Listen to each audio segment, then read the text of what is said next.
Tahukah anda apa itu GST dan SST? GST ni adalah cukai daripada kerajaan. SST ni cukai yang dikenakan oleh kedai lah. GST tu cukai yang dikenakan oleh kerajaan secara menyeluruh. Maknanya setiap industri ada dikenakan teks cukai. Tapi bagaimana untuk SST pula, hanya sebahagian jenis industri saja yang dikenakan cukai. Itu daripada bidang perkhidmatan lah. SST ni dia lebih kepada services, cukai yang dikenakan ke atas servis. Contohnya macam di kedai makan contohnya. Tapi macam GST ni dia kepada lebih menyeluruh kepada semua jenis perniagaan.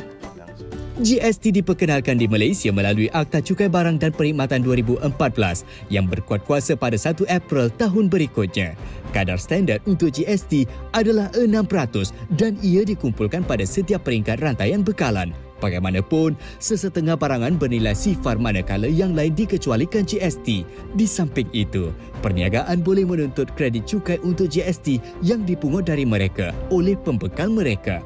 Untuk itu, kerajaan terdahulu berjaya mengutip RM44 bilion melalui GST pada tahun 2017 dan pada asalnya menyasarkan RM43.8 bilion untuk tahun 2018. SST pula dilaksanakan menerusi Akta Cukai Jualan 1972 dan Akta Cukai Perkhidmatan 1975. Berkuat kuasa sehingga digantikan oleh GST pada 1 April 2015 dan dikembalikan bermula 1 September 2018. Kadar cukai jualan untuk barangan adalah 5%, 10% atau pada kadar lain yang ditentukan oleh kerajaan ketika itu. Sementara itu, kadar cukai perkhidmatan adalah 6% dan akan dikenakan ke atas perkhidmatan makanan dan minuman, insurans, perkhidmatan komunikasi, kelab swasta, hotel dan lain-lain. Tidak seperti GST, cukai itu hanya dikenakan ke atas pengilang dan pengimport, bukan keseluruhan rantaian bekalan. Di samping itu, tiada peruntukan untuk menuntut kredit cukai input. Di tampuk pemerintahan kerajaan terdahulu berkata, ia berharap dapat mengumpul RM21 bilion setahun melalui SST. Pada 11 September lalu, Menteri Ekonomi Rafizi Ramli dilaporkan berkata, kerajaan terbuka untuk memperkenalkan semula GST sebagai salah satu strategi untuk meluaskan asas hasil bagi mencapai kemampanan fiskal. Fiskal? Dasar fiskal atau dasar belanjawan ialah langkah-langkah kerajaan mengubah perbelanjaan dan struktur percukaian bersama usaha mempengaruhi tingkat perbelanjaan agregat dalam ekonomi. Cukai, cukai, cukai. Bagaimana pula pendapat orang ramai tentang usaha kerajaan untuk mengembalikan pelaksanaan GST? GST ni saya setuju, bagus untuk ekonomi negara.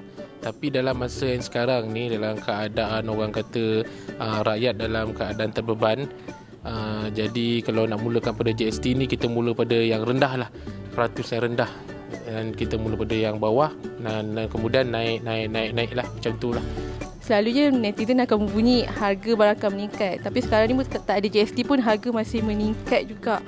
So kerajaan perlu mengawal lah sebenarnya kawalan peningkatan harga-harga terutamanya kepada keperluan asas.